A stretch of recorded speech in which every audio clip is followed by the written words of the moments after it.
रात का समय था। मैं अकेला रास्ते से गुजर रहा था कि तभी अचानक मेरे सामने कुछ हिला। मैंने ध्यान से देखा और मेरा पूरा शरीर ठंडा पड़ गया। मेरे सामने एक पीले रंग का अजीब सा जीव खड़ा था। उसका शरीर नेवले जैसा, लेकिन आंखें बिल्कुल इंसानों जैसी और उनमें एक अजीब सी चमक थी। न जाने मुझे क्या हुआ, मैंने डर के बावजूद उससे बात कर दी। अरे सुनो, तुम बताओ मैं कैसा दिखता हूँ, इंसान जैसा या पहाड़ जैसा? वो कुछ सेकंड तक चुप रहा, बस मुझे घूरता रहा। फिर अचानक उसके चेहरे पर एक अजीब सी मुस्कान आई और वो बोला, बूढ़े, तू तो मुझे एक ऐसे भूत जैसा लग रहा है जिसकी उम्र बहुत कम बची है। उसकी आवाज सुनते ही मेरे रोंगटे खड़े हो गए। मैंने अपनी आंखों से जो देखा और जो सुना वो मेरे लिए नामुमकिन था। वो सच में बोल रहा था। मेरे हाथ पैर सुन्न पड़ गए। मैं चाहकर भी हिल नहीं पा रहा था। तभी उसने धीरे धीरे अपने अगले पैर उठाए और मेरी तरफ बढ़ने लगा। वो मेरे बिल्कुल करीब आ गया, इतना करीब कि उसका चेहरा मेरे चेहरे से बस कुछ इंच दूर था। उसकी सांसों की बदबू सीधा मेरे चेहरे पर लग रही थी। उसने अपना लंबा सा मुंह आगे बढ़ाया और अपने नुकीले दांत दिखाते हुए बोला, अब मैं तुझसे पूछता हूँ, तू बता मैं कैसा दिखता हूँ, इंसान या देवता? मेरी सांसें तेज हो गईं। दिल जैसे सीने से बाहर निकलने वाला था। उस पल मेरे दिमाग ने काम करना बंद कर दिया। मैंने बिना सोचे बिना समझे बस डर के मारे कह दिया, देवता, आप एक देवता हैं। जैसे ही ये शब्द मेरे मुंह से निकले, अचानक सब कुछ बदल गया। उसके शरीर से एक तेज सुनहरी रोशनी निकलने लगी। उसका शरीर फैलने लगा, बड़ा होता गया और कुछ ही सेकंड में वो एक आम इंसान से भी ज्यादा ताकतवर और विशाल दिखने लगा। उसकी आंखों में अब अलग ही चमक थी। वो खुद भी कुछ सेकंड तक अपने शरीर को देखता रहा, जैसे उसे यकीन ही नहीं हो रहा हो। करीब 2.5 मिनट तक वो बस खड़ा रहा, चुप, बिल्कुल चुप। फिर अचानक उसने एक अजीब सी आवाज निकाली, हाँ हाँ हाँ, मुझे मजा आ गया, मैं सच में देवता बन गया। फिर उसकी आवाज अचानक बदल गई, गंभीर हो गई। लेकिन ये नामुमकिन है, ऐसा सिर्फ वही इंसान कर सकता है जिसके पास बहुत ज्यादा भाग्य हो। वो धीरे धीरे मेरी तरफ देखने लगा। उसकी नजरें मेरे अंदर तक घुस रही थीं। लेकिन तू तो साफ दिख रहा है, एक कम उम्र वाला दुर्भाग्यशाली इंसान। वो कुछ देर तक मुझे घूरता रहा। फिर उसने गहरी सांस ली और सिर हिलाया। हद है, कितना बेवकूफ है तू। तूने अपनी किस्मत यूं ही मुझे दे दी। मैं कुछ समझ नहीं पा रहा था। मेरा दिमाग पूरी तरह खाली हो चुका था। तभी उसने अपनी पूंछ हिलाई और कहीं से एक कागज का ताबीज निकालकर मेरी तरफ बढ़ा दिया। ले, इसे रख। मैंने कांपते हुए हाथों से वो ताबीज ले लिया। वो बोला, ये एक रक्षा ताबीज है। इसे अगर किसी भयानक आत्मा पर लगा दिया तो शायद तेरा गांव इस मुसीबत से बच जाए। मेरा दिल फिर से तेज धड़कने लगा। मुसीबत? कौन सी मुसीबत? उसने मेरी आंखों में देखा और बेहद गंभीर आवाज में बोला, ध्यान से सुन, बहुत जल्द तेरे घर में एक भयानक आत्मा जन्म लेगी और जब वो आएगी तो सिर्फ तेरा घर नहीं, पूरा गांव खत्म हो जाएगा। मेरे पैरों तले जमीन खिसक गई। वो आगे बोला, अगर जरा भी समझदारी है तो अभी इसी वक्त वापस मत जा, नहीं तो तू भी मरेगा और तेरे अपने भी। इतना कहकर वो अचानक गायब हो गया, जैसे वो कभी था ही नहीं। मैं कुछ देर तक वहीं खड़ा रहा, हाथ में ताबीज, दिमाग में डर और दिल में सवाल। लेकिन इंसान की सबसे बड़ी गलती क्या होती है? वो खतरे को सच नहीं मानता जब तक देर न हो जाए। मैंने भी वही गलती की। मैंने उसकी बात को हल्के में लिया और धीरे धीरे अपने घर की तरफ चल पड़ा। जैसे जैसे मैं घर के करीब पहुंच रहा था, वैसे वैसे उस पीले जीव की बातें मेरे दिमाग में गूंज रही थीं। घर मत जाना, नहीं तो सब मर जाओगे। मैंने सिर झटक दिया, नहीं, ये सब बकवास है, ऐसा कुछ नहीं होगा। लेकिन जैसे ही मैं अपने घर के पास पहुंचा, मेरे कदम अपने आप रुक गए। दरवाजे के पास 2 साएं खड़े थे, एक लंबा और एक थोड़ा छोटा। दोनों अंधेरे में खड़े थे और धीरे धीरे इधर उधर देख रहे थे, जैसे किसी का इंतजार कर रहे हों। मैंने सांस रोक ली और पास की दीवार के पीछे छुप गया। तभी उनमें से एक ने धीरे से कहा, अभी तक नहीं आया? दूसरी आवाज आई, कहीं कोई उठा तो नहीं ले गया? वो तो हमारे घर का सबसे अच्छा माल है। मेरे कानों ने जैसे गलती से सुना हो। मैंने ध्यान से सुना। पहली आवाज फिर आई, हाँ, उसका मांस सबसे अच्छा है, अगर वो नहीं मिला तो आज का काम बिगड़ जाएगा। मेरे पूरे शरीर में झटके लग गए। मांस, माल, ये शब्द मेरे लिए नहीं हो सकते थे। लेकिन अगले ही पल मेरे दिल की धड़कन रुकने वाली थी। वो आवाज मेरी माँ की थी और दूसरी मेरी दादी की। मेरे पैर वहीं जम गए। मैं हिल भी नहीं पा रहा था। मेरे दिमाग में एक ही सवाल घूम रहा था, ये क्या सच में मेरी माँ और दादी हैं? तभी पीछे से अचानक एक आवाज आई, भैया, आप यहाँ क्या कर रहे हो? मैं डर के मारे उछल पड़ा। धीरे धीरे पीछे मुड़ा। मेरा छोटा भाई खड़ा था, लेकिन कुछ अलग था। उसकी आंखें अजीब सी थीं, गहरी, काली, और बिना पलक झपकाए वो मुझे घूर रहा था। मेरे गले से आवाज नहीं निकल रही थी। वो फिर बोला, चलो अंदर चलो, खाना तैयार है। उसकी आवाज बिल्कुल सामान्य थी, लेकिन उसमें कुछ अजीब था। मैंने एक बार दरवाजे की तरफ देखा, अब वहाँ कोई नहीं था, जैसे वो दोनों साएं कभी थे ही नहीं। मैंने खुद को संभाला, शायद मैं ज्यादा सोच रहा हूँ, और मैं भाई के साथ अंदर चला गया। हम दोनों कमरे में पहुंचे। टेबल पर खाना लगा हुआ था। मैं और मेरा भाई एक तरफ बैठ गए। थोड़ी ही देर में माँ और दादी भी आकर बैठ गईं। माँ ने हमेशा की तरह पहले 2 अगरबत्तियां जलाईं और उन्हें एक पुराने से बर्तन में लगा दिया। ये हमारे घर का नियम था। सब कुछ बिल्कुल सामान्य लग रहा था, लेकिन मेरा दिल मान नहीं रहा था। मैंने धीरे से दादी की तरफ देखा और मेरे शरीर में सिहरन दौड़ गई। वो मुझे घूर रही थी, सीधे, बिना पलक झपकाए, और उसके मुंह से धीरे धीरे लार टपक रही थी। मेरे हाथ कांप गए। मैंने हिम्मत करके पूछा, दादी, आपको खाना साफ दिख रहा है ना? वो अचानक मुस्कुराई, हाँ, बिल्कुल साफ दिख रहा है। आज का मांस तो बहुत ही बढ़िया बना है, कितना नरम, कितना रसदार। उसकी बात सुनकर मेरा गला सूख गया। मैंने माँ की तरफ देखा। उसके चेहरे पर भी वही भाव था, जैसे वो खाने को नहीं, कुछ और सोच रही हो। लेकिन मैंने खुद को समझाया, शायद मैं ही ज्यादा सोच रहा हूँ, और चुपचाप खाना खाने लगा। खाना खत्म हुआ। मैं उठने ही वाला था कि मेरे भाई ने अचानक धीरे से कहा, भैया, आपको एक बात पता है? मैंने मैंने उसकी तरफ देखा। क्या? वो मेरे और करीब आ गया और बहुत धीमी आवाज में बोला, दादी अभी भी जिंदा है? मेरे हाथ से गिलास गिर गया। क्या बकवास कर रहे हो? दादी तो बहुत पहले मर चुकी हैं। वो बोला, नहीं, वो अभी भी जिंदा है और उनकी उम्र 180 साल है। मेरे कानों में आवाज गूंजने लगी, 180 साल, ये नामुमकिन था। मैंने गुस्से में कहा, ऐसी बातें मत करो, डर लगता है। लेकिन वो बिल्कुल शांत था। फिर उसने पूछा, भैया आपने पीछे वाले तहखाने को कभी देखा है? मैंने तुरंत कहा, नहीं, वहाँ जाना मना है। वो हल्का सा मुस्कुराया, मैं आपको दिखाता हूँ, दादी वही है। मेरे शरीर में सिहरन दौड़ गई। मैं जाना नहीं चाहता था, लेकिन डर से ज्यादा ताकतवर चीज होती है जिज्ञासा, और वही मुझे खींच ले गई। हम दोनों धीरे धीरे पीछे वाले आंगन में पहुंचे। वहाँ घास के नीचे एक छुपा हुआ दरवाजा था। भाई ने उसे हटाया। नीचे एक संकरा रास्ता था। हम दोनों झुककर नीचे उतरने लगे। अंदर अंधेरा था, सिर्फ हमारी सांसों की आवाज सुनाई दे रही थी। कुछ देर बाद हम एक छोटे लकड़ी के दरवाजे के सामने पहुंचे। उसमें एक छोटा सा छेद था। भाई ने कहा, भैया दादी अंदर हैं, आप खुद देख लो। मेरे हाथ कांप रहे थे। मैंने धीरे धीरे अपनी आंख उस छेद के पास ले गया। अंदर पूरा अंधेरा था, लेकिन कुछ हिल रहा था, कुछ धड़क रहा था, जैसे कोई दिल। मैं डर के मारे पीछे हट गया। ये क्या था? तभी अचानक पीछे से आवाज आई, तुम दोनों यहाँ क्या कर रहे हो? हम दोनों डर के मारे उछल पड़े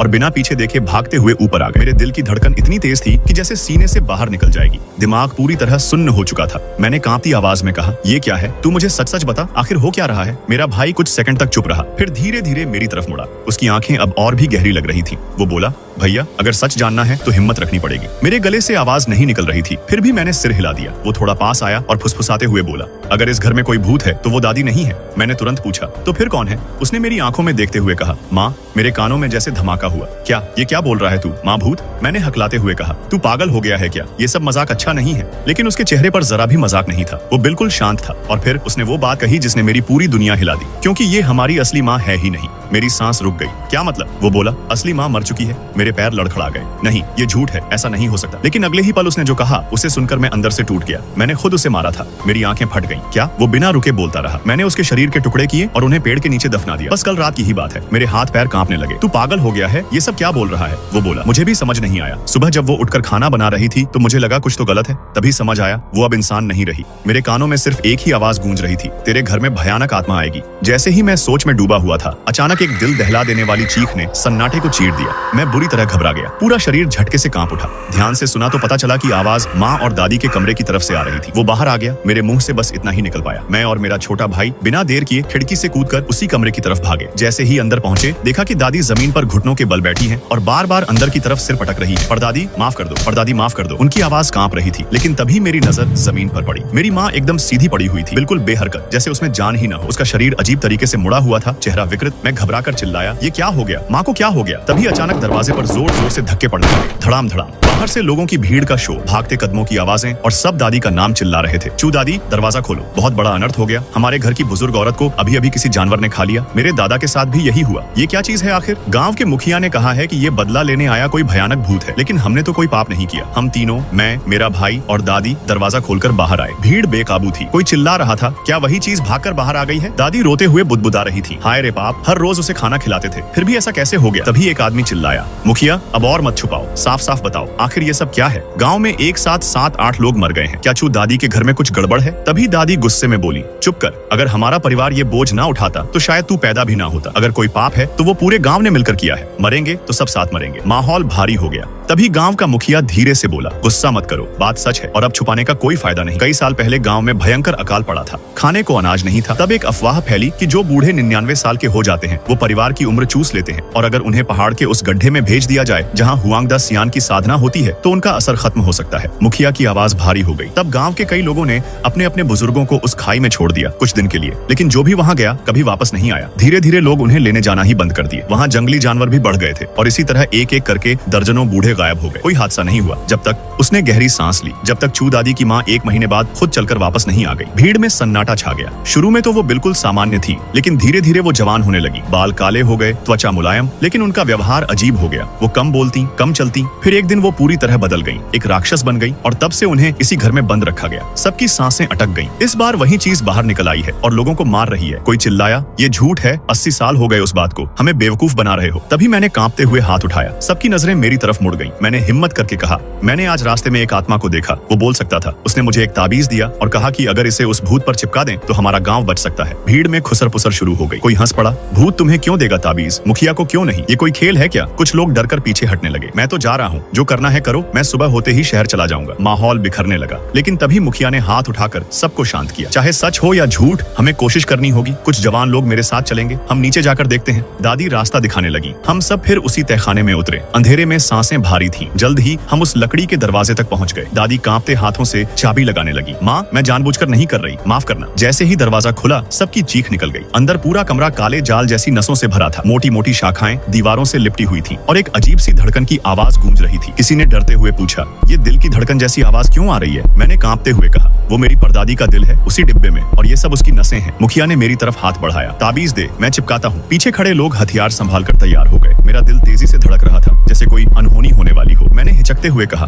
क्या वो सच में भूत है? वो तो अभी भी जिंदा लगती है। मुखिया चिल्लाया, समय बर्बाद मत कर, जल्दी दे। मैंने कांपते हाथों से ताबीज उसे दे दिया। वो धीरे धीरे उस धड़कते दिल के पास गया और एक झटके में ताबीज चिपका दिया। कुछ पल के लिए सब शांत हो गया। फिर धड़कन धीमी होने लगी और धीरे धीरे पूरी तरह बंद हो गई। काम कर गया, काम कर गया। लोग खुशी से चिल्लाने लगे, चलो सब अपने घर जाओ, सुबह किसी पंडित को बुलाएंगे। भीड़ धीरे धीरे छंटने लगी, लेकिन मैं और मेरा भाई वहीं खड़े रहे, आग की लपटों को देखते हुए। तभी भाई धीरे से बोला, इतना आसान नहीं है। मैं चौंका, तुझे कैसे पता? वो बोला, क्योंकि वो भूत अपना सिर किसी और के शरीर पर लगा सकता है। मेरे पैरों तले जमीन खिसक गई। तू ये सब कैसे जानता है? उसने शांत स्वर में कहा, मैंने अभी देखा, माँ का सिर गायब है। अगले ही पल गाँव में फिर चीखें गूंज उठी और लोग फिर हमारे घर के बाहर जमा हो गए। लेकिन इस बार आधे से ज्यादा लोग मर चुके थे। ये कैसे हो रहा है? कोई रोते हुए बोला, ताबीज काम नहीं आया। मुखिया घबराया हुआ था, शायद वो पहले ही भाग चुका था। तभी मैंने और मेरे भाई ने सबको बताया, वो माँ के शरीर में है। किसी ने शक से कहा, लेकिन चेहरा तो अलग है। दूसरा बोला, क्या वो चेहरा भी बदल सकता है? मेरा भाई बोला, हाँ, जैसे पेड़ की टहनी जोड़ते हैं वैसे। अब हर कोई एक दूसरे को शक की नजर से देखने लगा। माहौल डर से भर गया। तभी किसी ने कहा, वो यहीं हमारे बीच में है। सबके चेहरे पीले पड़ गए। अभी अभी कौन देर से आया? किसी ने चिल्लाकर कहा, मुखिया और चू दादी। भीड़ की नजरें बदल गईं। मैं कुछ बोल नहीं पाया और पहली बार मुखिया पूरी तरह चुप हो गया। हम सबकी नजरें अचानक बदल गईं। हर कोई शक की नजर से एक दूसरे को देखने लगा। मैं कुछ भी समझा नहीं पा रहा था। गुस्से और डर में बुरी तरह बड़बड़ाने लगा। लेकिन हैरानी की बात यह थी कि गांव का मुखिया इस बार बिल्कुल चुप था, जैसे कुछ छुपा रहा हो। तभी फैसला हुआ कि मुझे, मेरी दादी और मुखिया को बाकी गांव वालों से अलग कर दिया जाए और तहखाने में बंद कर दिया जाए। बाकी सभी गांव वालों ने बिना विरोध के हामी भर दी और हमें उसी अंधेरे तहखाने में धकेल दिया गया। अंदर घुसते ही फिर वही हल्की हल्की धड़कन की आवाज सुनाई देने लगी। परदादी का दिल अभी भी बहुत कमजोर तरीके से धड़क रहा था। माहौल में अजीब सा सन्नाटा था। न दादी कुछ बोल रही थी, न मुखिया। सब कुछ बहुत ही गलत लग रहा था। तभी अचानक ऊपर से किसी ने लकड़ी के फट्टों पर जोर जोर से ठोकना शुरू कर दिया और फिर एक चीखती हुई आवाज आई, बचाओ, कोई मुझे बचाओ। वो आवाज मेरे 4 नंबर वाले मामा की थी, जो बाहर से बुरी तरह चिल्ला रहे थे, जैसे किसी खौफनाक चीज से भाग रहे हों। हम सब घबराकर दरवाजे की तरफ दौड़े। जल्दी दरवाजा खोलो, वो बस पीछे ही है। मैं अभी भी सोच ही रहा था कि दरवाजा खोलना चाहिए या नहीं। तभी मेरा छोटा भाई अचानक बोला, ये दरवाजा नहीं खोलना चाहिए। बाहर से मामा लगातार दरवाजा पीट रहे थे, इतनी जोर से कि सड़ी हुई लकड़ी टूटने के कगार पर थी। शुरू में मैं बहुत बेचैन था, लेकिन जैसे जैसे समय बीता मुझे भी कुछ अजीब लगने लगा। अगर सच में वो चीज उनके पीछे है तो क्या वो इतनी देर तक दरवाजा पीटने देती? अगले ही पल आवाज अचानक बंद हो गई, लेकिन दरवाजे पर पड़ने वाले वार और भी ज्यादा ताकतवर हो गए। पूरा तहखाना कांपने लगा। ये किसी इंसान की ताकत नहीं थी। दरवाजा टूट जाएगा, पीछे हटो। मैं और मेरा भाई भागकर अंदर की तरफ गए। तभी देखा कि दादी और मुखिया ऑक्सीजन की कमी से बेहोश हो चुके हैं। मैं घबरा गया, अब क्या करें? लेकिन सोचने का समय ही नहीं मिला। अगले ही पल ऊपर की लकड़ी टूटकर बिखर गई। मेरा भाई मुझे खींचते हुए बोला, अगर मामा इतना देर बाहर से दरवाजा पीट सकता है तो शायद बाहर अब कोई इंसान बचा ही नहीं। उसकी बात सुनकर मेरे रोंगटे खड़े हो गए। क्या हम सब शुरू से ही मरने वाले थे? क्या ताबीज गलत जगह लगने से ही सब खत्म हो गया? लेकिन इस बार उसने मेरी बात का जवाब नहीं दिया। वो बस उस धड़कते दिल को घूर रहा था। उसकी आंखों में डर नहीं बल्कि अजीब सा सुकून था। उसने धीरे से कहा, भैया, क्या किसी भी हिस्से से वो बन सकता है? मैं उसका मतलब समझ ही नहीं पाया था कि तभी बाहर से आवाज आई, अरे दरवाजा खोलो, परदादी को खोलो, वो तुम्हें बहुत प्यार करती है। आवाज फिर से उसी मामा की थी, लेकिन इस बार साफ था। वो अब मामा नहीं था। उसकी आंखें खाली थी। आवाज में एक डरावनी भूख थी। क्यों नहीं खोल रहे? मुझे बहुत भूख लगी है। मेरा शरीर सुन्न पड़ गया, सांस तेज हो गई। ऐसा लग रहा था अभी गिर जाऊंगा। तभी मेरे भाई ने पीछे से मुझे संभाला। मैंने कांपते हुए पूछा, तुझे डर नहीं लग रहा? अब क्या करें? उसने शांत आवाज में कहा, भैया, जब वो मुझे खाने आए तब तुम उसे पकड़ लेना, चाहे तुम मर ही क्यों ना जाओ, उसे रोके रखना। मैं कुछ समझ नहीं पाया, बस सिर हिला दिया। अगले ही पल दरवाजा पूरी तरह टूट गया और वो अंदर आ गया, हाथ में एक बड़ी सी दरांती लिए हुए। मेरे भाई ने जानबूझकर उसे उकसाया, तुम जैसे जीते हो उससे तो अच्छा है मर जाओ। ये सुनते ही उसका चेहरा बदल गया और वो गुस्से में मेरे भाई की तरफ दौड़ा और बिना रुके एक ही वार में उसे जमीन पर गिरा दिया। मैं ये सब देख नहीं पाया और पागलों की तरह दौड़कर उसकी बांह पकड़ ली। तू भी नहीं मानेगा, परदादी को पेट भरने नहीं देगा, उसने गुर्राकर कहा। मैंने आंखें बंद कर ली, मौत का इंतजार करने लगा, लेकिन कुछ नहीं हुआ, दर्द नहीं आया। मैंने आंखें खोली तो देखा दरवाजे पर दर्जनों पीले नेवले खड़े थे। वो सब एक साथ उस पर टूट पड़े, लेकिन परदादी की ताकत इतनी ज्यादा थी कि उसने पल भर में उन सबको खत्म कर दिया। मैं दीवार के कोने में सिकुड़ कर बैठ गया। तभी मैंने देखा मेरा भाई बिल्कुल ठीक खड़ा था, जैसे उसे कुछ हुआ ही ना हो। उसने हंसकर कहा, अरे धन्यवाद, आपने तो मेरा पेट ही खोल दिया, बहुत अच्छा किया। ये सुनकर परदादी गुस्से से कांप उठी और फिर से उस पर हमला करने दौड़ी, लेकिन तभी अचानक मेरे भाई के शरीर से तेज सुनहरी रोशनी निकलने लगी और उस रोशनी ने परदादी को पूरी तरह निगल लिया। पूरा तहखाना उस रोशनी से भर गया। कुछ देर बाद जब रोशनी खत्म हुई तो मैंने देखा मेरे सामने एक पीला नेवला खड़ा था, वही जिसे मैंने पहाड़ी पर देखा था। उसने मेरी तरफ देखकर कहा, लड़के, तूने मुझे वरदान दिया था, मैंने तेरी जान बचा दी, अब हमारा हिसाब बराबर। मैं घबरा कर बोला, मेरा भाई कहाँ है? उसने शांत आवाज में कहा, वो अब यहाँ नहीं है। मेरे दिल पर जैसे चोट लगी। नहीं, ये झूठ है। नेवले ने कहा, वो अभी पूरा बना हुआ भूत नहीं था, लेकिन 100 साल बाद वो भी तेरी परदादी जैसा भयानक राक्षस बन जाएगा। ये कहकर वो चला गया। मैं बाहर आया। सुबह हो चुकी थी। गांव फिर से शांत था, जैसे कुछ हुआ ही ना हो, लेकिन मेरे अंदर तूफान चल रहा था। क्या मेरा अपना भाई सच में एक खतरनाक भूत बनने वाला है?